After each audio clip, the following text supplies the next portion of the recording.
Hi, this is Mark at Dingdong's Garden. This is Shinko pear.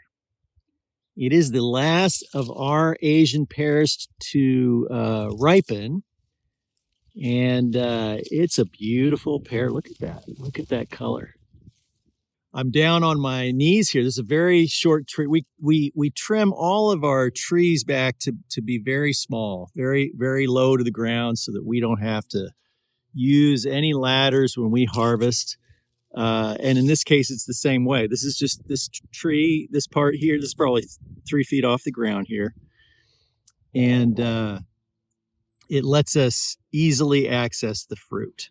But, you know, we don't get as much fruit. But on this tree, there's not a lot of leaves on this tree producing energy. But look at all the fruit on there for that size of tree. It's pretty amazing.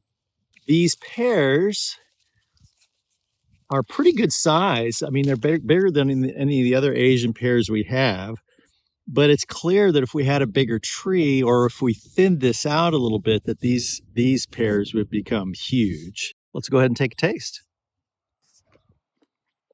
That's great. What a good pear.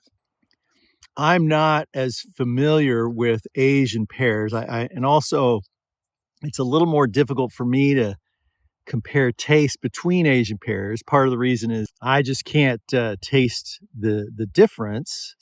But also, I mean, I'm tasting them a week or two apart each because they all ripen at different times. But if I were to compare this to one, I would compare it to Chojuro, which comes in, it came in a month or two ago.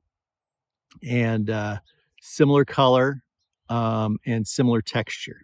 And if you're not familiar with Asian pears, they'll still have a taste that's similar to European pears, but the texture is going to be more like an apple. And the most interesting thing for me is that they will hang on the tree.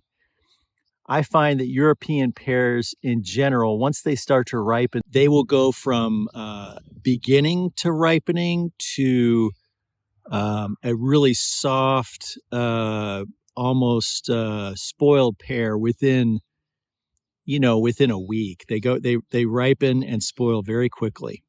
And another thing is the texture. Even as this ripens, it will still maintain a crisp texture like an apple. That's why I think they're used as salad pears a lot, because they kind of maintain that crispness in when you bite into it. This is Shinko pear. It's a large Asian pear that comes in about a month and a half after Chojuro, which I find it to be very similar to in shape, in coloring, and in texture and flavor. So this is a good one if you want to extend your fruit season a little longer. Shinko is a good option for that.